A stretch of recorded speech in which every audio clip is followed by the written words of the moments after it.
Hello and welcome to another episode of the Christian Reeve Podcast. Today's guest is a life coach and author hailing all the way from Canada. His name is Matt Horsman. Welcome to the show, Matt. How you doing? I'm doing great, Christian. Thanks so much for having me on. It's a pleasure to have you, my man. Let's just jump straight into you and what you're doing. So how did you become a life coach? Talk us through your journey to becoming a life coach. Sure, yeah.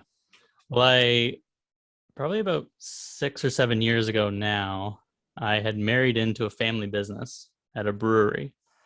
And it was never something I envisioned myself doing, but the work was pretty fun and I enjoyed it. And over time, I kept kind of rising up through the ranks to the point where I was kind of running one of the facilities there. And honestly, I was listening to a random podcast who had a guest on I had never heard before, but I'm sure you've had one of these experiences where that person, it's like they're speaking directly to you. And it's almost like, how the hell did you get in my head and know I needed to hear this right now? Her name was Martha Beck, and she was a life coach. And to be honest, I didn't even know life coaches existed at that point. But in the back of my head, I had been searching and thinking, okay, I don't want to be running a brewery. It's just not what I'm meant to do. And I want to help people in some way, but I didn't know what that meant. And when I started looking up what a life coach was, it was just like ding, ding, ding, ding, ding. Like it just ticked all the boxes. And the more I found out about this Martha Beck woman, I was just like, man, I love what she does. And I'd love to get into that arena. And yeah, I dove straight in. And I'd say it took about 6 months to kind of transition out. And I started thinking about, okay, how can I make this a reality, and made it happen and kind of dove off into the deep end. Let's talk a little bit about the brewery for a second. Sure. So what would you say were like your, I suppose, key takeaways from doing that? I mean, you did it for several years. Obviously, it's part of a family business, so there is a heavy sort of commitment to that.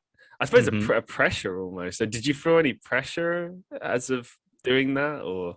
Yeah, absolutely. And it's funny because that was what the first, I'd say 3 or 4 months of my coaching journey, that's who I coached, was people who grew up in a family business, because I knew the insane amount of pressure. I mean, I didn't grow up in one, but my wife did, and I married into one. So I knew that, yeah, like we would have been second generation, but I've talked to people who are even third, fourth generation. Like that's an insane amount of pressure to have on your shoulders, to be thinking, okay, I need to do this to carry on the legacy, right? You feel this duty, but the best way I heard a comparison to kind of put it into perspective, it's like a lot of people in the West would never consider an arranged marriage. Right. Like that, it seems so foreign to us, right? But family business is an arranged career. And a lot of people don't really look at it that way. They go, oh, it's so much opportunity. You're having things handed to you. You don't have to work for it. And it's like, no.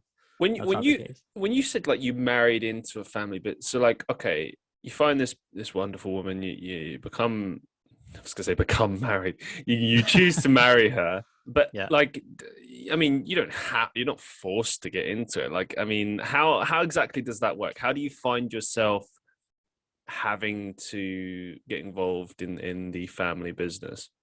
Well, for us, it was, I actually started working at the brewery and met her there. Okay. Yeah. All right. Yeah. So, and we were the last two people to know that we liked each other. That's kind of sweet, man. Yeah. Well, actually, this raises quite a few questions. We'll get back to life coaching in a second. I just want to kind of explore this for a bit because I think it's Sure. quite interesting.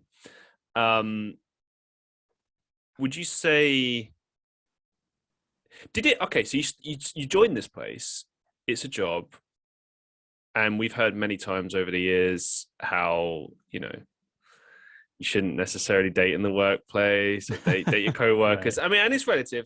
Some people, they get married and they live happily ever after, and there's no problems. Yep. Some people work really well together. I've had it before where you can work, because I think that's the important distinction, isn't it? Being with someone and working with someone are two very different things. You can have a wonderful relationship with someone, but you might not necessarily be able to work with them, because a lot of the time it comes down to, I suppose, compatibility of work styles and attitude and several other factors.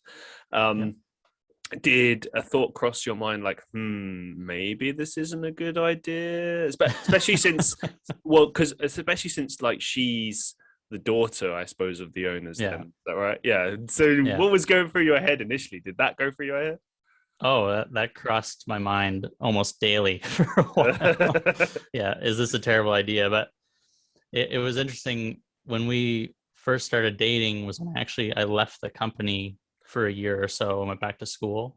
Oh, okay. So our relationship really began when we weren't working together at all. And to be truthful, we had such different roles at the company that we might as well have been working at different companies. Okay. Yeah. I was more on the production side of things and she was in marketing. So she was upstairs and I was downstairs, if that makes sense. As the business progressed, did you, or your time spent at the business, was there any moments where, because, and the only reason I ask this is because, like, for instance, I've seen a lot of shows, reality shows. I know that's a bad comparison because there's no reality TV, let's face it. But you see shows like, I don't know, Gordon Ramsay's Kitchen Nightmares or the hotel show that he did. And you see like sometimes like couples that have formed a business together. There's many examples of where the couple is absolutely fine and it's just the business that's the problem, or the struggling of setting it up. But sometimes you get instances where the stress of the business and trying to make it work actually kind of tears them apart, so to speak, and actually causes problems with their relationship. I suppose I've got a two-part question here in the sense that, and I know you've already said that you weren't working in the same sphere, but were there any crossover periods where you were working sort of side by side, or fairly close to one another? And if so, did it cause friction? Were there any issues? And if so, how did you overcome them? Right. No, we never really crossed spheres in our work day, but one of the things, and ultimately it was one of the reasons I got out of it, was we were always taking work home with us. Right. Mm-hmm. At that point, when you're so involved and like you said, like there's that pressure there, right? It's more than just a job at that point. There's family dynamics involved. And yeah, it's just, you can't escape it because you go to a family dinner, right? It's there. Yeah. And even if you make a conscious effort not to talk about it, that doesn't mean everyone else at the table is making that same effort. So there was we couldn't find the line, and that was ultimately, it didn't cause friction between us. I think we were very lucky to be on the same page, that we were both becoming disinterested in it, that it was just too much. And she had actually decided from a much earlier age that she didn't want to take the business over. So that was kind of always on her mind. And me, I was less certain. I was starting to think like, okay, maybe I do one day step into that role. But no, ultimately it was like, okay, this isn't for us. Were you ever offered the role? No, not formally. And that's an interesting point, because when I worked with people who grew up in the family business, succession planning is a conversation that often doesn't happen, right? There's a lot of assumptions on both ends of the conversation. So that was something I always advised, was ask the question, because you don't want to assume something and then years later, all of a sudden it's sold off to a cousin or something. Is the business still going? Parts of it, actually. Right before we had left, they had actually sold off the part that I worked at. So her parents, I mean, they faced it. They went, okay, it's not going to be sold, or it's not going to be passed down to a child. So they ultimately decided to sell it. If you could share any kind of lessons from that time, maybe to other people in a similar situation, what would they be? I think the biggest one is that you're not alone.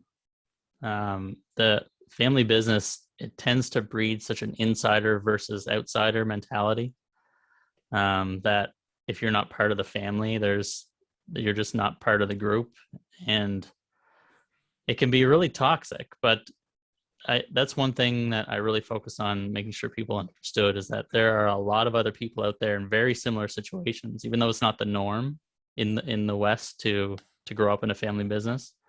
I mean, something like 70 to 80% of businesses here are family businesses, whether you realize it or not. So there are lots of kids out there that grew up in them. So yeah, there are plenty of resources out there to connect with people in similar situations and kind of Yeah, just help you remember that there are solutions and people that can help you with them. You spoke about toxic situations and that insider kind of us versus them mentality.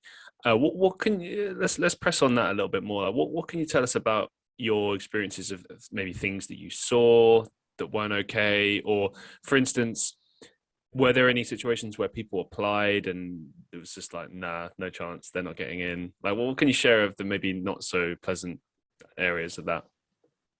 Yeah, to be honest, nothing insidious comes to mind. But it was just a lot of pressure internally, right? Because I mean, especially early on and even to the end, I was privy to conversations that I normally wouldn't have been, right? So Did that, it was a lot of mental work to be able to go like, okay, wait a minute. What am I able to share? What am I not able to share? when you started dating your now wife, did you start becoming more privy, sort of Yes. because yeah, right? Yeah. So they were like, oh, Yeah. he's part of the family, so it's okay. Yeah. I mean, it took a little bit for the parents, of course, to warm up to me as much as she did. But yeah, just by nature, by osmosis, even just by nature of being around, you were kind of let in on some information that you normally would never have even thought to ask, let alone had access to. So with your life coaching, as you said, you help people who are in similar situations. So how exactly do you help them? Yeah, well, that was my niche when I started. So I've since transitioned out of that. I still have a couple of clients that we interfaced through the family business kind of arena, but there were, when I was coaching people in the family business realm, I realized it kind of came knocking sooner than I answered the door, but the knock kept getting louder and louder. And what it was saying was the part I love the most about family business coaching wasn't anything to do with the family business. It was actually revolving around mindfulness. And because family business, you have to understand 80 to 90% of our conversations actually had nothing to do with the family business when I was coaching these people, right? Because that's just one aspect of their lives. It's a big one, but they're human just like everyone else, and they have multifaceted interests and issues. And mindfulness is never anything I set out to coach about, but it just kept popping up in the conversations. So eventually I answered the door and I was like, okay, I got to lean into this. And since then, it's just been a complete 180, and family business has essentially dropped out of the picture. And mindfulness has been the focus. So what have your biggest success stories been so far with your life coaching? Honestly, there's been so many moments where I've thought to myself, you know what, if this whole thing falls apart tomorrow, it will have been worth it. Life How long, coaching, how long you been sorry, doing it for? uh, almost a year now. But there's already been so many moments because it's such a unique and powerful relationship.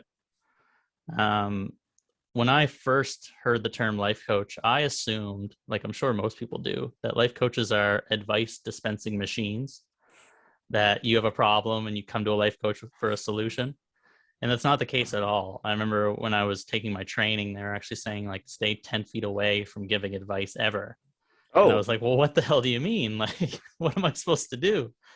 And really the relationship is about creating a space where the client obviously brings forward whatever is on their mind. And really, as a life coach, what you're doing most is listening.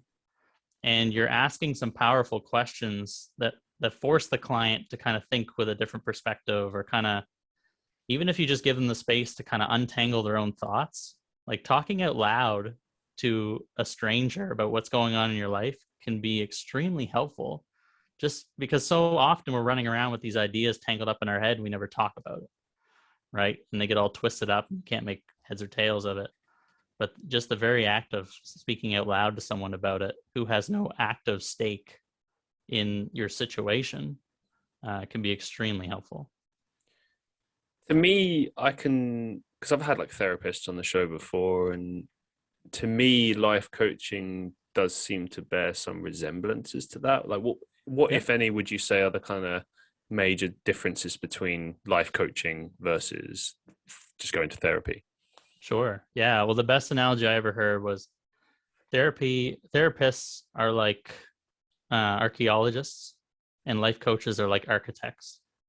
Interesting. So therapy kind of spends some more time digging around in the past, right? And as a life coach, frankly I have little to no interest in your past. Obviously, some is required for context, but the thing I'm most concerned, actually chiefly concerned about, is where are you now, where do you want to be, and how do we get there? Okay. And are there anything or any particular ways unique to you that you've sort of built as your process that you kind of give to people, like, hey, this is how it works with me, this is what we're going to do? Yeah. So, I mean, as a life coach, I always walk a fine line between having a system per se, and I'll put it this way: I always give the client the opportunity to just wing it. Like, I don't have to teach you anything, right? Just come to me with whatever you want to talk about, and we'll figure it out. And honestly, I've had intro calls where 10 to 15 minutes in, the client, or potential client, is already having an oh shit moment. And I love those. You know what I mean? Like, you can see it in their eyes, and you can hear it in the pause. Just, I'll ask a question that really makes them go like, oh man, oh fuck, I didn't think of it that way. And it just kind of cracks something open that helps them look at it in a new perspective. But if I do have a system per se, the thing I've been focusing on the most with mindfulness is really distilling it down into something intimidation free and insanely practical. So for a lot of people, mindfulness and meditation are the same thing. When they think of mindfulness, they think of meditating, which is not the case. Meditation is a form of mindfulness, but a lot of people get hung up on this idea that they need to have a 20-minute a day meditation habit to enjoy the benefits of mindfulness, right? And what I remind them is that mindfulness it's as simple as you let it be. Like, I give the example, like, if you walk up to a mirror, look at yourself and say hi, like, that's something just weird enough to kind of snap you out of autopilot, and you're very awake in that moment, right? You're tuned in. And that's what mindfulness is. It's just taking little bits of time throughout your day to kind of snap out of autopilot and go like, oh shit, okay, I'm here. What's going on? What am I doing? Do I want to be doing this? All right. And moving on. Why do you think we're so unmindful, not mindful? Why would you say that many of us find ourselves kind of stuck on autopilot? Like, why are we, what are we missing that could make us more mindful? Right. Yeah. Well, I think it's just the nature of our culture nowadays. Everything's so fast paced. I mean, I love the example. You look at movies, and Yeah. I'm going to fudge the numbers here a bit, but I think today the average shot in a film is in the seconds, right? It's like, say, 3 to 7 seconds before they change the shot. And back in the day, it could be like a minute and a half, right?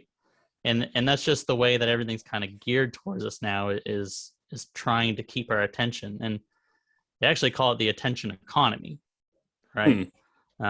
So for example, like, how many of our streaming platforms have an autoplay feature now? Where I looked up on, I think it was YouTube's, I actually read up on their kind of agreements, and it said, yeah, we encourage a laid back experience, so we press the play button for you. I'm thinking, how generous of you, right? You're I hate definitely that. doing us a service. I can't remember which app it is. Maybe it's Reels or Facebook, but there was a point where I hadn't had that feature turned off, so it would automatically skip to the next video after the first one was done. It's like, hang on, right. I want to interact, look at things, investigate. Like, don't choose for me. I'm not a toddler. But that's the way things are geared now, and so media is a big one. There's just so much content out there, so it's so easy to go down a rabbit hole with whatever screen's in front of you. But media is only one of them, really. I mean, in my practice, I talk about 4 things that keep you on autopilot. So media is one of them. The past is a big one, kind of going over regrets and what ifs. The future is another one, worrying about it, right? And trying to control outcomes and predict everything. And then others. So getting caught up in what other people think of you, their opinions, expectations. Those four things, they take you outside of yourself, right? Or outside of the present moment. And I always say you don't want to get rid of those things, right? Like autopilot itself is very, very useful. I mean, if we didn't, like, it would be goddamn exhausting to try to be tuned in all the time. Like the goal isn't to become the next Buddha, right? It's to kind of take moments to step back and ask when autopilot is serving us, right? Because it can serve us and it's our default state for a reason. But if we let it run our lives, then sooner or later we do check in and go, oh shit, where did that hour or day or year go, right? Dude, that is the story of my life right now. Like, no, I'm serious. Like, I think, and I've always spoken about this with my friends over the years that, as you get older, your perception of time shifts and changes. And that old expression, time flies when you're having fun, I really do think that's true. And I think it's also true that when your life sucks and things suck, oh my God, do they drag on? Right. I remember and I've spoken to it to death on my podcast. So I'm going to spare my regular listeners the stories, but suffice it to say, I've worked in various different positions over the years that I did not enjoy. Let's put it that way. And it felt like it would never end. And now it's a complete 180. Like I'm much happier in life. I'm in a happier place. I'm not exactly where I want to be, but I'm very grateful to be in the position I am and get to do the things I get to do.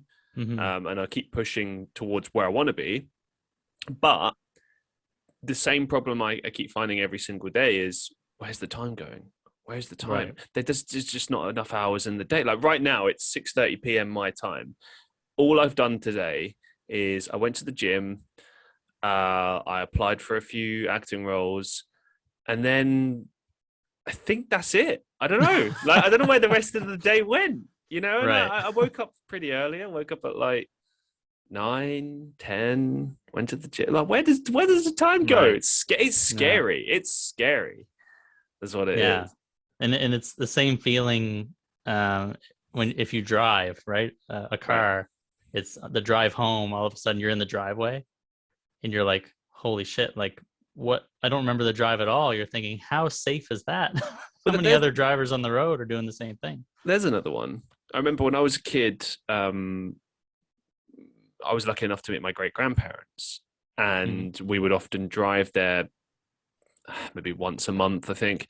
And I thought it was like a 3-hour journey because I remember sitting on my Game Boy, and back in the day, like when there was Game Boy Advance, used to have like the old light thing that you plug in, and it would like shine like a street lamp, and it was pitch black. And I remember on the nights back, when there was no light in the car, just doing that. That's a little memory I had. Anyway, but the way to, I remember it would just take forever, and I thought it was several hours. I remember speaking to my parents about this in more recent years, and they said, "Oh no, I think it's about 45 minutes, maybe 50 minutes." I was like, "What?" I was like, "That felt like an eternity." Like, truly, I mean, 45 minutes to an hour now is nothing. I mean, I don't know about you, but like an hour now for me, it goes by in a blink of an eye. It might as well be 15 minutes. Yeah. Yeah. Time is elastic. Absolutely. But it shifts in every single... So I know I keep like...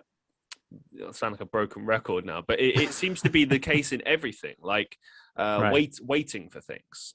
I've done a lot of travel in my life. So, and not just around the world, but like at home, traveling, trains, buses, waiting, etc. Right? We all have. And years ago, that used to feel like forever, and now I don't know, like half an hour. Like if I had to wait for half an hour or 45 minutes for a bus, say, I don't know, 7 or 8 years ago, I would have been like, oh no, and been so upset and like been really angry and frustrated and just be miserable, and it would drag on. But now, half an hour, 45 minutes, the first thing that comes in my head is, oh, that'll fly by, no problem. Right. And it does. It just, and then before you know it, you're like, oh, already. What? Right. How lucky. I'm telling you, man, the time lords, the time gods, they're messing with us. That's what it is. Absolutely. And I find that that's the thing about autopilot, right? Is that I describe it as the difference between living and existing. Like to me, and when you're in existing mode or autopilot mode, things just kind of happen to you. Like life just kind of happens to you. But when you're off autopilot and you're living, like you're whether I think it's independent of time going by quickly or slowly. I don't think these two concepts necessarily overlap, because there is such a thing as being in the zone, right? In a flow state, Right. and that can be incredibly addictive, and time flies by. And as a musician, I know that, you know what I mean, when you're in that flow state, you don't need to go to the bathroom, you don't need to eat. Like all of a sudden you can look at the clock and it's 4 a.m. and you're like, what the hell just happened? Okay, I should probably go to sleep. So I don't think the two concepts overlap, but I do feel like the quality of our time, right, can be greatly improved with just checking in once in a while, with just asking ourselves some questions. Like when I was talking about the past and the future and others being things that drain our time and keep us on autopilot, right? If you have a bad habit or a habit you want to get rid of thinking too much about the past, for example, if you learn and build the habit of checking in, you can potentially stop one of those rabbit holes from happening a few seconds in or a few minutes in, versus if you don't check in, you're on autopilot, it could be 20 minutes you're sitting in that depressed state thinking about some regret or whatever. No, you're right. Yeah. No, you're spot on with that, actually. Before I came onto this show today, I was feeling very low, and I was just like, just get on with it, do the show. It'll make me feel a bit better, and it has. They always do. But Awesome. I think exactly what you were saying. I was thinking about this idea that you can't allow yourself to entertain the idea, to entertain that narrative. Like for example, your feelings are important, and you got to, of course, I think you have to kind of trust your intuition, what your gut is telling you, etc. But at the same time, when you find yourself in that kind of miserable mindset, what I often tend to do, I'll voice it, I'll be open about it, and then I'll just kind of go, all right, whatever, and move on. No, seriously though, because right. what are you gonna do? Sit and, as you say, like waste your whole evening thinking about it? You just, you get it out your system, and then you move on, and then you'll forget about it, and then you'll probably laugh at yourself later on. Right. But there's something to that, and it's I think some days truly are write-off. Some days you just have a bad day, and you have to try and remember that tomorrow is a new day, and you'll wake up and you'll feel differently, and it's almost always true. But at the same time, really just want to fixate on that point that you made, this idea that you can't like entertain that idea, that feeling, especially when you're cognizant of it. How you get, like, this isn't quite the same thing, but as an example, I get particularly low and sometimes a bit anxious, angry, whatever, if I haven't eaten. It doesn't always happen, but sometimes it happens, and it will hit me pretty hard, either frustration or deep upset. And as soon as I eat, I feel better, and I know that I will feel better, and I have to kind of push myself to just do it, because often I don't want to eat, because I feel low. It's a bit like being ill. You're just like, I don't want to eat. You just want to stay in it. In a way, kind of, yeah. It's like you don't want to feel that way, but at the same time, you can't be bothered to do anything about it. But that's kind of the whole point, isn't it? It's like you're miserable, so you're just like, everything feels like a big deal. Everything feels much bigger deal than it actually is. And then you do address it, and you're like, oh, okay. But what you said specifically about asking yourself questions, I think is very, very helpful. Like I do that sometimes when I need to remind myself about what's important.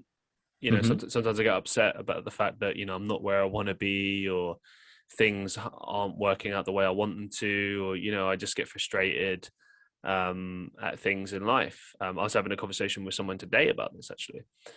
And the one thing I'll do to try and change that is I start asking myself those questions, and I start thinking about, like, okay, well, I have this is what I have. These are the things I have in my life. This is how my life used to look 5 years ago, 10 years ago. This is how it looks now. Suddenly I kind of, and then I actually get to a point where I'm like, how dare you complain? How dare you feel bad? You talk yourself down. Yeah. Well, kind of, because you think about where your life used to be and you're like, you should be damn well grateful, you know. And I don't think there's anything wrong with having a bit of a moan, you know, feeling a bit low, because people will say that. They'll be like, oh, well, you know, you're just moaning and complaining, you know, you should be grateful. And it's like, it's true, but you shouldn't feel bad for having a bit of a moan. So long as you don't do that 24/7, and so long as you're actually doing something to try and change your life, work towards your goals, then it's okay. You know, for anyone that knows me, knows what I do, or is a follower of me, they'll know that, like, most of the time, positive, optimistic, etc. But you know, I'm human. We have those moments. Yeah. Today was an example of that. But you just have to keep persevering, and, as you say, addressing it with those mindful questions. And I suppose it's a whole process, isn't it? You have to revisit it quite often. Yeah, and you said something there that's really important, I think, when you said, like, you shouldn't feel bad, right? And I would expand on that and say you shouldn't feel bad about anything that you're feeling. Right. And it's something I really pay attention to, because I see it a lot in the coaching and wellness space, is when someone will say, stop doing this or stop doing that. And it triggers, I think it triggers something in a lot of people, because, say, for example, the people that are getting down on themselves or thinking too much about the past, if someone comes to you and says, stop doing that, it's not working for you. I mean, we already have a tendency to beat ourselves up, right? So when you hear stop doing that, that usually triggers another beat yourself up moment, right? And that's kind of a habit that becomes ingrained. And so feeling bad about anything you're feeling, I think the first step, it's not an easy one, but the first step is to really go deep and ask yourself big questions like, do I think I'm enough? Right? Oh, wow. Like, do I love myself? Like, those are really deep questions. Can't be asking those questions, man. You're going way too deep. You have to. You have to entertain those, right? Because often that's the root. And I talk about when people ask me, like, okay, like, you're saying maybe you should forgive yourself, and someone's saying, like, I don't know how to do that, right? Like, how do I even start?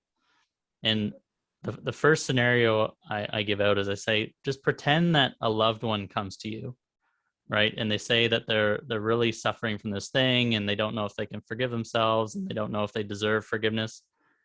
Would you ever tell them that they're right? Like, would you ever say, no, you probably don't deserve forgiveness? Like, no, you would never say that, right? Right. Immediately you would tell them, like, you absolutely deserve forgiveness, right? You deserve to feel loved and to be happy. And so for whatever reason, we find that we feel uniquely undeserving, right, of those things. Like, we feel like it's almost like an imposter syndrome. Like, if everyone else finds out that I don't deserve this stuff, right? And it's like, no, like, you would never tell a loved one that they don't deserve it. So examine if you're telling that to yourself, right? And it's a little bit of kind of trying to take your own advice. I think society is to blame a little bit for this, because I remember I had a guest on my show quite early on. Shout out to Holly Young, and we were talking more about culturally about the UK, and how in the UK, at least back in the day, you would kind of get taught an extreme version of being humble, right? Okay. But you're almost taught in the UK, and I don't know necessarily that it's the case anymore now, but certainly when I was growing up and the generations before that, you were kind of always taught that it's very unbecoming to celebrate yourself. Like, you shouldn't. Yes. Like, and don't get me wrong, being humble is great. Being modest is brilliant. But we were almost taught that it was just bad to even celebrate yourself at all. Like you have to downplay yourself. You have to berate yourself. You know, if you're caught being nice about yourself, then everyone just thinks you're a narcissist or arrogant or something. Right. And I always took exception to that and I've had people say, oh, you're arrogant, you're narcissistic, because they don't understand the difference between confidence versus narcissism and arrogance. There is a big distinction. It's okay to be confident. I mean, that's okay. Narcissism is like a whole thing unto itself. But I think with arrogance, it's like, you know, that's basically just thinking you're better than everyone. And I think certainly in my experience of confidence is it's like, I would say I don't truly 100% have confidence. What I have is something I built up over many years, which is kind of like how can I put it? It's like a refusal to give in, and a refusal to allow my own feelings to stop me from doing what I want to do. So it's not confidence. It's just that I understand I have to do this and I have to do it in this way. Otherwise it's just not going to get done. You know, and I also learned as well, just on a side note, that in life, you have to have some degree of confidence just to get anything done at all. Like, I don't know, you need a job, which means you need to have to go to interviews, which means you need to show up to an interview and be somewhat confident. You can fake it till you make it. You know, you can pretend to be like this really extroverted, great person, and then you get the job and then everyone discovers you're just really chill and clearly sneaky. But point is, you have to kind of throw yourself out there. Like when I remember first year of university, they did it all the time in my course. I mean, I did management and marketing, so it's a bit different. That's kind of the whole point with business, is networking. But many of us were very shy and didn't want to do it, and they really had to push us to do it. And it really is a skill that you have to build: networking, conversation. You know, it's not easy, but it is something you have to practice. And I think confidence is the same. It's something you have to practice, but there's a very different thing. There's a difference between what you project to the world and what you show people versus your inner feelings. You know, people think I'm confident, but they don't know how I think and feel about myself. They don't know what goes through my head every single day. They don't know how, you know, for instance, okay, let's say I make a video, right? A music video, or I put out a new podcast. You know, the whole time I'm thinking, oh, look at my horrible face, or oh, that sounds terrible. Or if it's a podcast, I'll be like, oh, I can't stand the sound of my voice. Oh, just why would anyone listen to this crap? All that goes through my head every single time. And the only thing that kind of prevents me from acknowledging that is just that, well, if I did, I know I wouldn't get any of this done, and that would make me feel worse. And it's kind of like a weighing up of like, what's worse? Like that feeling about myself, or the feeling that I'll have if I don't do it. Yeah. And I mean, that's completely natural, right? We tend to be our own worst critics, for sure.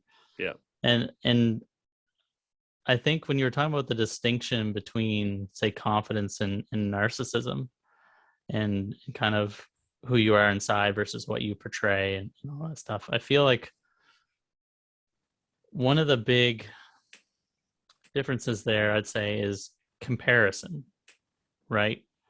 Like if you're operating from a standpoint of comparing how you're doing to others, and that is kind of the fuel of your confidence or lack of confidence, then you're likely never going to land on true confidence, right? Like you're always, the comparison's always going to be there.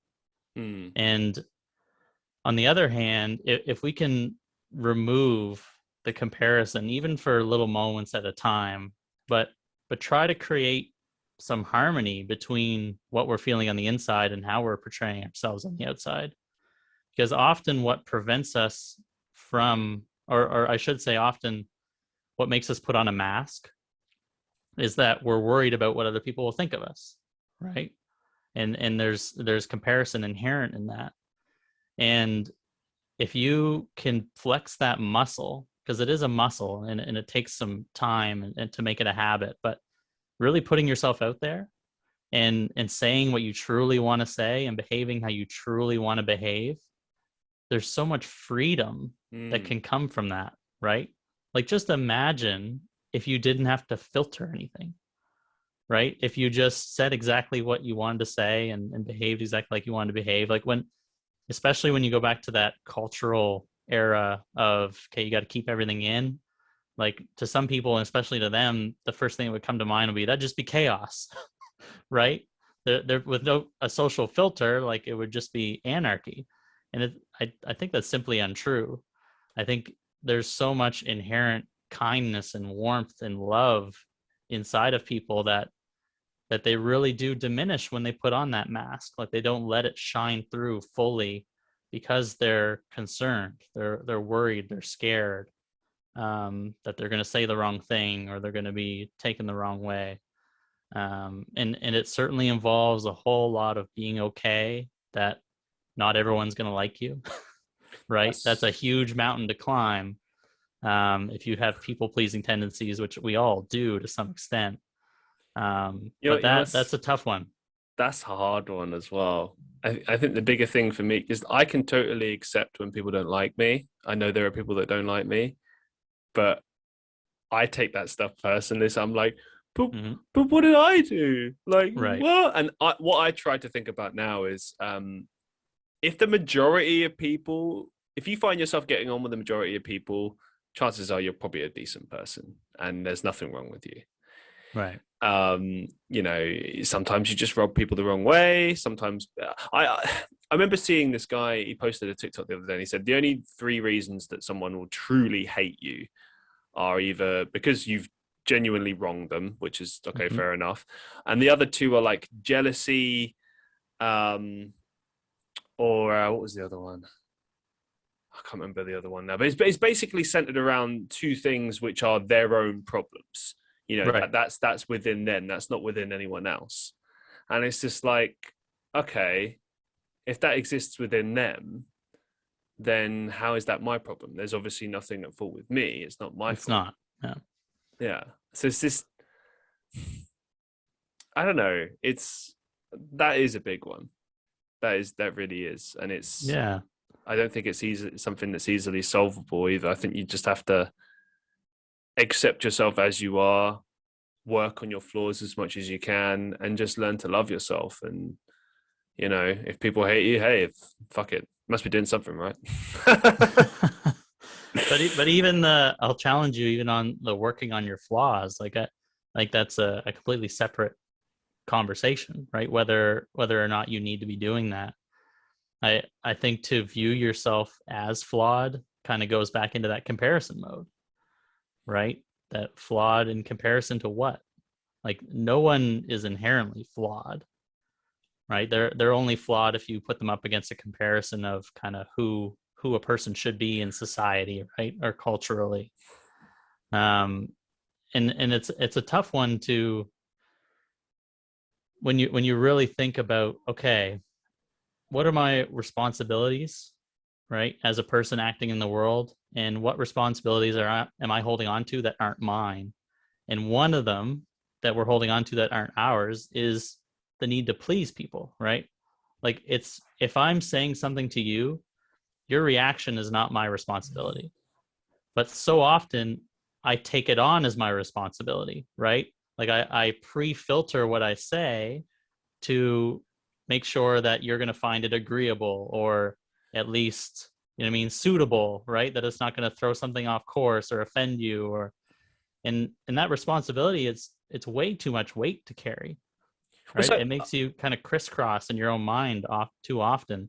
It complicates things. It's like I've been in situations where the majority of the people like me in a particular place, right? But then there's that one person that doesn't like me. And then I talk to other people about it and they're all surprised. They're like, what? I can't believe they wouldn't like you. Or, you know what I mean? And it's a weird situation, you know, to find yourself in. And I get where you're coming from as far as, you know, the comparison thing. But at the same time, like, there are some things I don't think you can account for.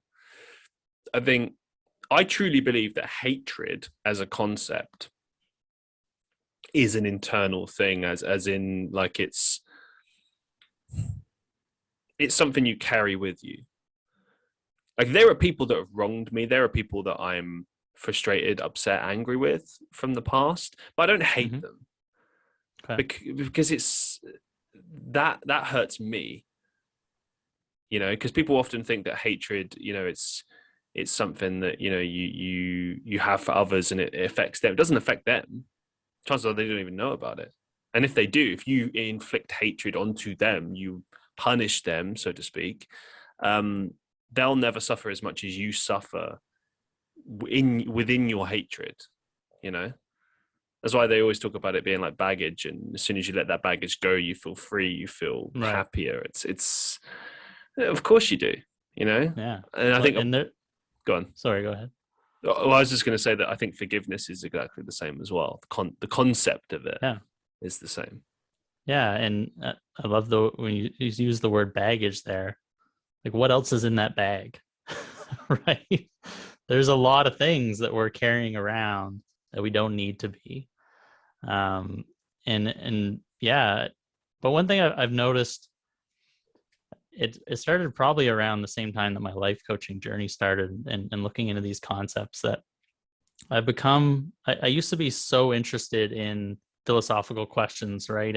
And studying kind of society as a whole and talking about groups of people and other people.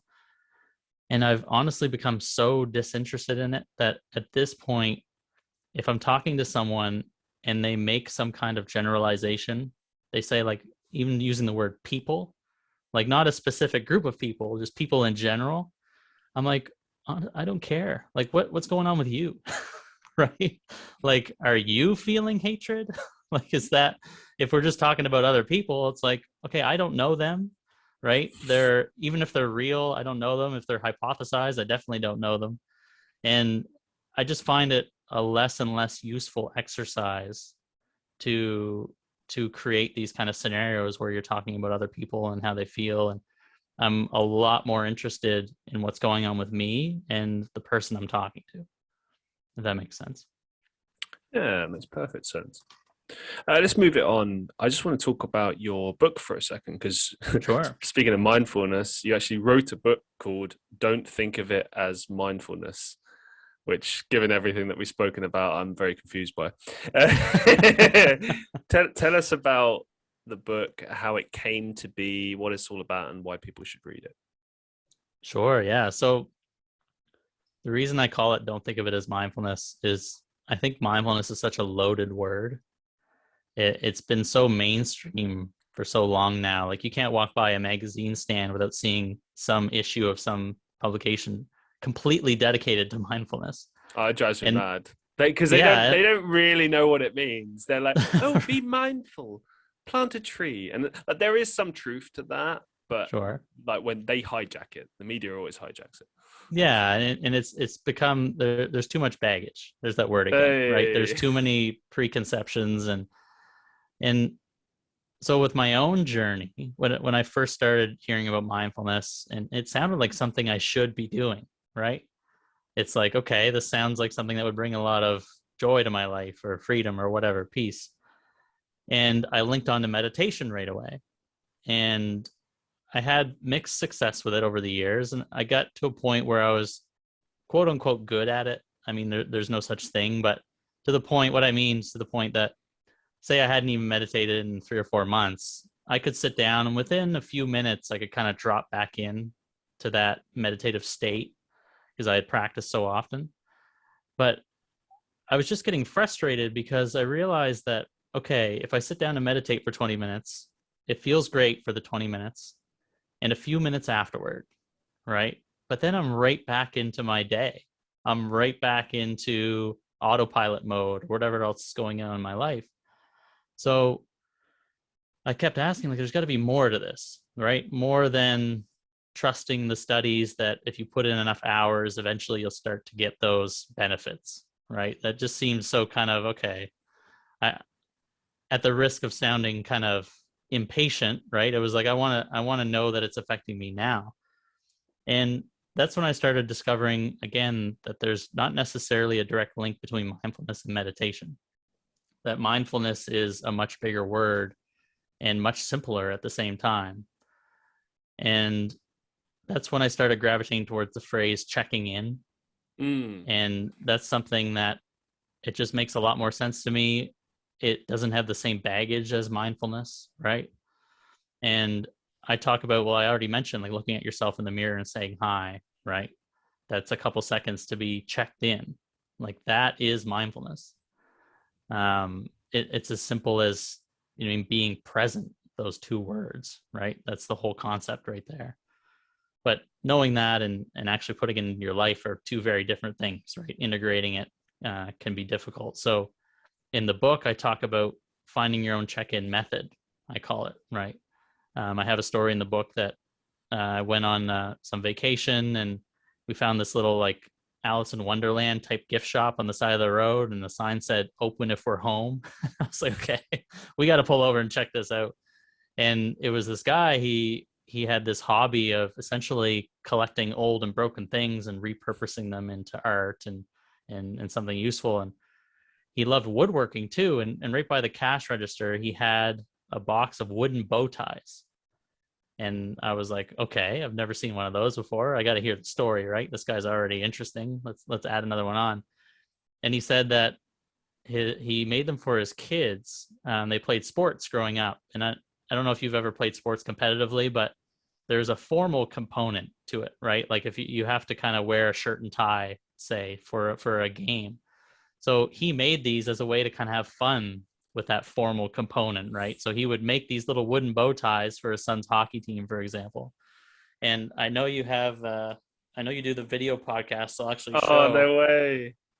I keep this in my pocket. Here it is. That's brilliant. And it's on the cover of the book because honestly, for whatever reason, like 3 weeks after I had that vacation, I realized like, man, this thing's still in my pocket. Like every day I would put it in my pocket, just like my wallet, right? I didn't know why I was doing it. I was just doing it. And then it was just around the time I was doing all this work on checking in and finding a check-in method. And I was like, well, damn, like there it is right there. So I associate the bow tie now with checking in. So at first I was keeping it in my back pocket. So every time I sat down, it would annoyingly remind me that it was there, right? But when I took it out, I went, oh shit, I was just on autopilot, right? I was just in the middle of some task, or I was down some rabbit hole, either with media or thinking about the past, the future, whatever. And this was a little reminder just to take a second to go, okay, what was I just doing? Was that serving me, whatever I was just doing? Because like 80% of the time, the answer was no, right? I was down some rabbit hole that I didn't want to be down. So it was almost like giving me a little exit on the highway, right? And I was creating those moments throughout my day. So in the book, I talk about, you know what? I'm not going to sell you a wooden bow tie. I only have one. I'm not giving it to you. You have to find your own check-in method, right? It can be something you carry around with you. It can be, if you're a visual person, leaving Post-it notes around the house or work that say something like check in or wake the hell up, whatever you want it to say. Setting an alarm on your phone, whatever it is, create those little moments in your day to give yourself an opportunity to check in. And every time you do that, you're being mindful. Like that is mindfulness, right? You don't need a magazine. You don't need a course. Like, you know how to do it already.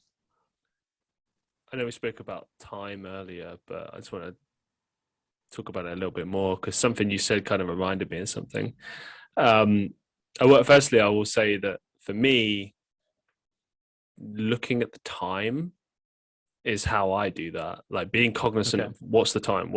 There's a bit of an obsession with it. And I remember listening to a podcast. There was another quite prominent person who said the same thing. And they kind of talked about how it got obsessive to the point where, they always had to have like a clock within reach, be it an alarm clock, on their phone, watch, whatever. They always need to know what the time is at any given time. And they kind of said just like it was their own little quirky thing. I think they explained it as like they didn't really go into too much detail about it, but I saw it and I can connect with it as being like a control thing. You need to be in control, need to know what the time is, need to be cognizant and aware. And I think that's key is as you said, like we're all capable of being mindful. I think many of us don't realize the associations we make, such as the one that you did with the bow tie. There are different things that we do day to day that keep us grounded, maybe keep us aware in the moment. I think that's in a nutshell kind of more what mindfulness should be about, or at least it seems is about just making sure you're aware, as you've kind of outlined, making sure you're in the moment, living it. I can't count how many times, especially in more recent years, where I'll just be sitting there. I don't know maybe I'll be with someone, maybe I'll be on my own, whatever, and I'll just be in the moment and experience the moment. And like, for instance, if I ever take a picture of anything, I make sure to do it really quickly, then put it away and not even think about that anymore. Right. You know, just because that can take you out of the moment. Well, yeah, it's just a quick thing, you know, so I got it for later. It'd be a nice reminder, but I want to be in this and experience this. Like, to give you an example, I'm not really a big football fan, but I saw Manchester City here in Manchester do like their parade throughout the city. And my housemate's a Man United fan. So I was quite surprised when he turned around and said, "Hey, do you want to go see the parade?" And I was like, "Are you sure? Isn't that like turncoat stuff?" And he's like, "Oh, no, it's because it's an experience." And he was right, because, like, you know, when are we ever going to get to do that again? You know, we're both here living in Manchester. It's an experience. Let's go see it. You know, and there's been a lot of that lately, but very much we connect on that level of wanting to experience things. And so we were there, and, you know, he took a few videos, and he was a bit more, he likes to document things quite a lot. And I do it occasionally, but I'm less inclined to do so. I'm quite lazy with it, especially if I know he's around, because I know he'll do it. So I just say, offloaded. Send me the stuff later. No, but I didn't take a photo at all. I was just there the whole time, observing it, and it felt very surreal.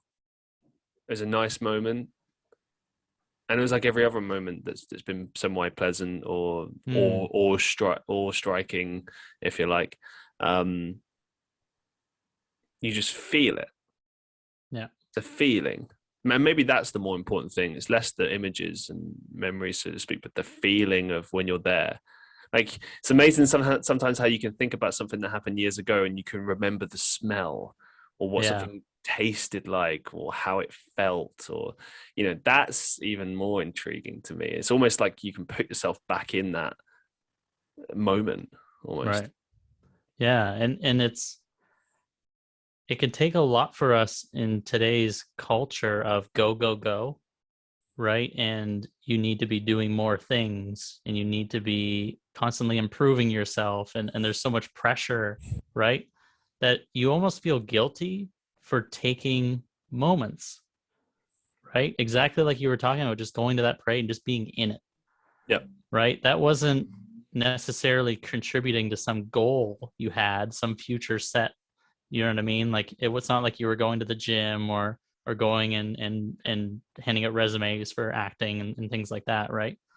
It was, we need to remember and almost convince ourselves, because it's not in the mainstream culture at this point, that those things are so important to take those moments, because they recharge us, right?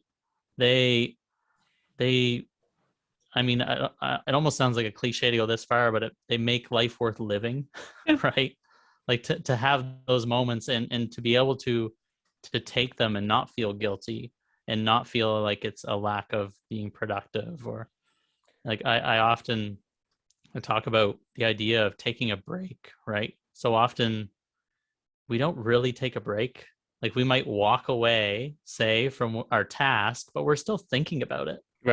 Right. Well, we're not taking a break. We're just working remotely at that point. So to give ourselves permission, right, to really, and it doesn't have to be a long, like, the duration has nothing to do with it, right? A half-hour break spent thinking about something is less useful than a 2-minute break if you really kind of checked in, or you kind of just something as simple as, you know what I mean, smelling a flower, for Christ's sake, or or looking at the scene around you, or focusing on the different sounds you hear, whatever takes you out of your head for a second and allows you to just be present, can be so recharging. And I mean, if that's not productive, I don't know what is. Yeah, no, I totally agree with that concept. I think one thing that always blows my mind when I see a crowd, and it was there when I was at that Manchester City thing, was just everyone is just watching through their phone, Right. which is intriguing to me. You know, they're not even watching through their own eyes, and it's a shame. I don't know, because you know, I remember life before phones, and I grew up with technology, but I always kind of saw it as, and still see it as, a useful tool, but nothing more. That the phone is not life. I'm not going to, you know, it's great to be able to interact with social media. It's a fantastic tool, such as the internet too. It's useful, but I don't look at that as life. And it's ironic as well, because a lot of it isn't. You know, like you go on Instagram, you see 1,000 photos, and none of them are really depicting life. They're depicting an idea of life. It's almost like everything is an advertisement these days. Everyone, you know, showing you a snapshot of their life, but it's not really their life. It's a moment from their life, maybe even a good moment, but it's not their life. You know, they never show you the bad things. And fair enough, like you don't have to, but a lot of the time it does kind of feel like people are trying to sell you some idea and fool you almost. You know, I remember being at university in first or second year, and they showed us this really old video documentary style thing from the 1970s. And this guy, and it still applies to today, it's just that old expression, the more things change, the more they stay the same. It was talking about advertising and how advertising sells us the idea as opposed to the actual product. You know, they're selling, you know, Coca-Cola is not selling you Coca-Cola. They're selling you the lifestyle. They're selling you like, you know, the experience. And that has kind of infiltrated into us now.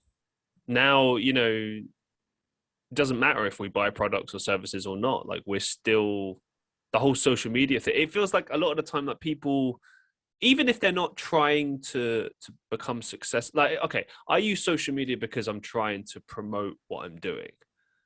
You know, and occasionally I use it for fun, but mostly I'm looking for opportunities, trying to advertise myself, trying to reach people. That's what I'm trying to do.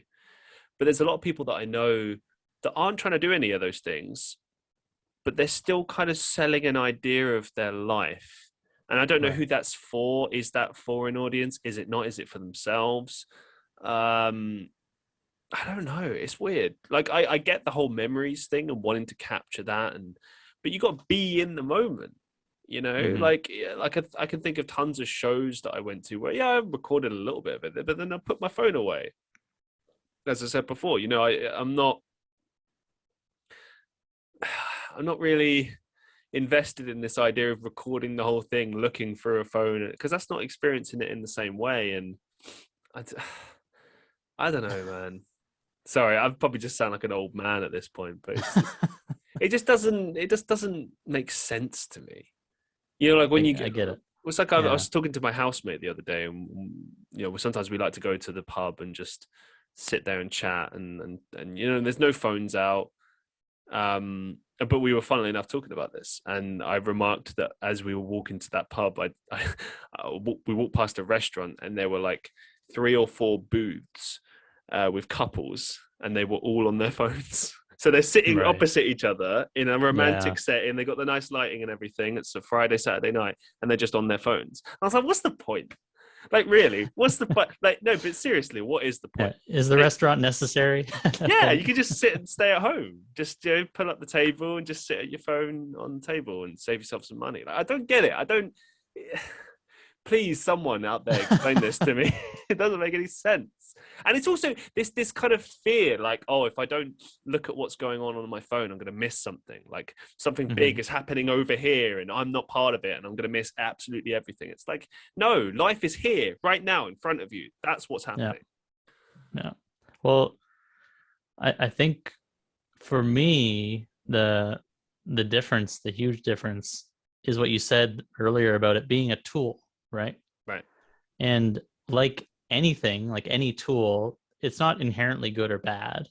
It completely depends on the person using it and what they're using it for. Sure.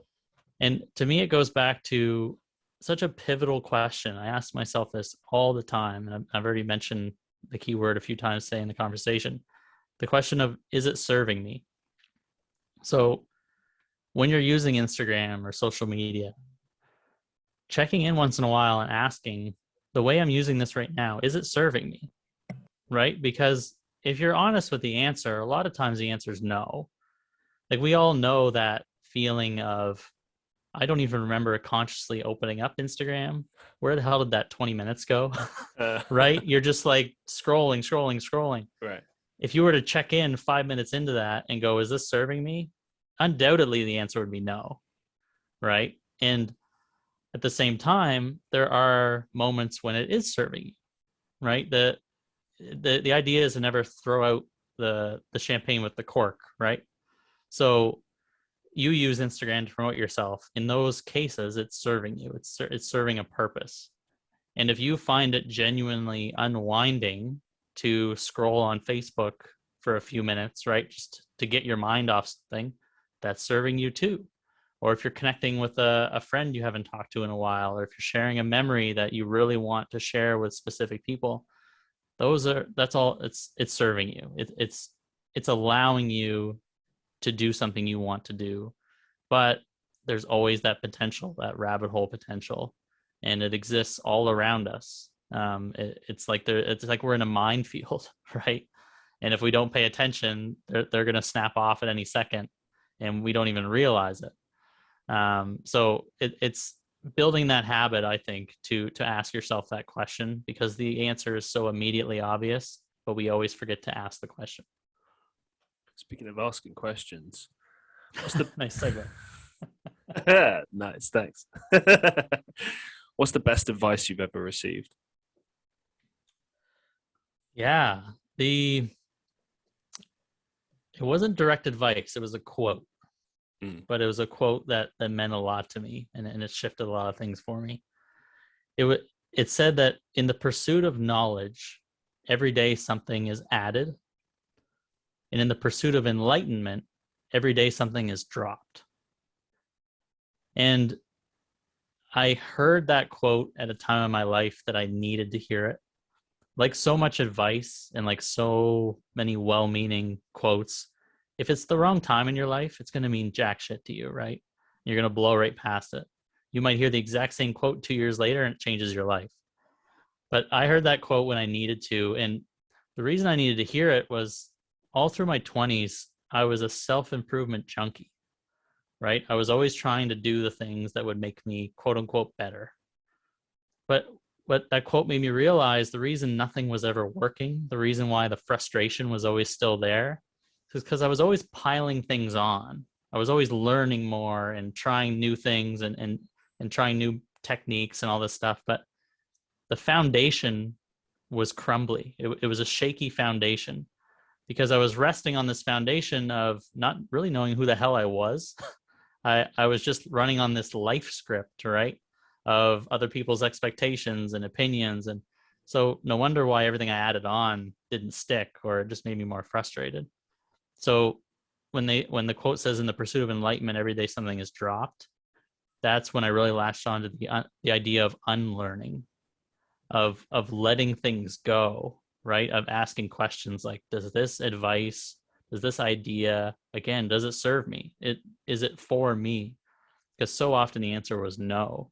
And it was me taking something on because I felt like I needed to impress someone or to fit in or whatever it was. And man, it was extremely hard to start letting things go, but so freeing when I got in the habit of it.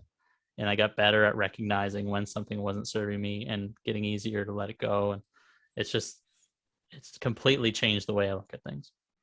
I'll add to this as well, because I really relate to this, especially lately. I find myself kind of looking at every single day and trying to take the positives from it, no matter how small they are. Sometimes there's big successes, but mostly it's small little things. And I try to remind myself of those things, but it's not easy, especially when, you know, you're not achieving your goals, you're not where you want to be, etc. Right? Harkens back to what you were saying about the pressure thing. Constantly place this pressure upon yourself, but you have to take a step back and look at, okay, what am I proud of? What have I achieved? Remember where I was a few years ago, 6 months ago, even. Now I'm in a better place in all aspects, you know, spiritually, emotionally, maybe even career wise. But I think this idea of trying to constantly compare yourself to what others are doing and everything else can kind of just cause you to just lose who you are and lose what you're about. And this idea of letting things go as well. I mean, it's one thing I've learned to do, which is not quite the same as letting things go, but it's more something I've discovered about myself recently. Like you spoke of, you know, the struggle of understanding who you are in your 20s, right? I've just turned 29, and I can say that I only really started to discover who I was a few years ago, and I'm still learning in many respects. Of course. Every day there'll be something new, and I'm like, oh, okay, now I know that about myself. But something I've learned, which, and this is just for me, I realize everyone's lives are different, but for me, my life is a bit like an ocean. I kind of live my life according to that old Bruce Lee quote, which I've said on the podcast before. Sorry for repeating myself, but you know, be like water and adapt, change yourself to it, go with the flow. You know, there's many different ways people say the same thing, but that's essentially what the lesson is. And I realized that has to be my attitude towards most things. Like I have these ideas and I'm an organized person and I always will be. But when it comes to an idea, I do what you just said. I try to let go and go, okay, I have my plan, but let's just see what happens. You know, or like even it doesn't even have to be work. Sometimes it could just be like going on a night out. You know, it used to be that I would try and be like, oh, we need to do this, then we need to do this, and then this, and you know, I try to just kind of go, let's just go, let's just see what happens. Yeah. And that's always infinitely better. Sometimes it's something good, sometimes it's just all right, sometimes it's bad, but at least then there's no pressure. Yeah. Yeah, absolutely. And one thing I talk about a lot in the book is the concept of whether you're hoping for something or you're worrying about something, they're really two sides of the same coin. Like we grow up thinking, well, no, hope is good, it's necessary, and worry is bad, fear, you want to get rid of it. But hope and worry, they're both placing bets on the future, right? They're trying to reduce the infinite possibilities down to one or two. So like say a scenario even when there really is only two possible outcomes, like you go and interview for a job, you're either going to get the job or you're not, right? So you hope you're going to get the job, you worry you're not. But really, in reality, you have no idea what that job's going to mean for you, right? It might be the best thing in the world that you didn't get the job because there might be an opportunity right around the corner that blows your mind. Or the flip side, right? It might be the worst thing that ever happened to you that you do get the job. It might make you miserable. Like you never know. So when we hope or worry and when we try to plan and control everything, we're walking around with our blinders on, right? And if we can remember, just like you said, to go with the flow and kind of surrender to the idea that we have no idea what's going to happen, we take those blinders off, and it's amazing the opportunities that you see that we're hiding right around the corner, right? That just magically show up all of a sudden if you remember to go with the flow. Couldn't have put it better myself. What's the biggest life lesson you've learned so far? That's a tough one. There's been so many. I think something we already touched upon, that the idea that there is a quote unquote cultural script that if you're not careful, you're going to find yourself following without knowing it. That was certainly the truth for me. Again, when way early in the conversation, we were talking about family business, and I said I was very lucky that my wife and I were on the same page. We essentially went on a life script burning mission after we left the family business. Like, we just started looking at everything in our life and going, am I doing this because I want to, or am I doing it because it's the thing you're supposed to do? And yeah, I mean, we left those jobs. We had an income property, and that was, by all accounts, the smart thing to do, right? Passive income, blah, blah, blah. We didn't like being landlords. Right. So we sold that, right? We got rid of that. And there were so many, the career and the income property were big ones, but there were so many other small ones that we just got more and more used to the idea of not giving a damn about the script or about what we should be doing, or if we're following our parents' advice or culture's advice, just doing whatever damn well made us happy and living with the consequences, right? If it turns out to be a mistake, then you learn that lesson and you move on, but at least you tried to do the thing. Yeah. Right? You didn't let fear get in your way and go, well, no, that's too risky, or that doesn't make sense, or people don't think it's a good idea. So again, it was a muscle we had to kind of build, but and to be honest, it's still something we have to think about, right? I don't think there's any point in which that script stops imposing itself on you. So you got to stay kind of, if you're going to do the water analogy again, you kind of stay on the wave sometimes and stay ahead of it and go, okay, like, again, am I doing what I want to be doing because it makes me happy, or am I following a script? Brilliant stuff. As we draw things to a close today, do you have any upcoming projects or some final thoughts that you'd like to share with our listeners? Yeah. Honestly, well, I mean, you mentioned already the book that came out fairly recently. Right now, it's a completely free resource. It's not going to be free forever, but right now I have it up. You can download the PDF. You have links in your show notes. I can send you the link. So go check that out. I've been very active on Instagram lately and sharing a lot of content there. You can find me at Don't Think Mindfulness is my handle there. And we just launched a Facebook group, a Facebook community, which is called Don't Think of It as Mindfulness, the same title as the book. And yeah, creating a space there where it's really about reminding people that, you know, I mean, you're not alone in anything you're doing. And if mindfulness is something that you want to incorporate in your life, but it's been damn frustrating, or you think like you haven't gotten it, or am I being mindful enough? Am I doing it right? Like, I never want you to ask those questions, because again, it's as simple as you let it be.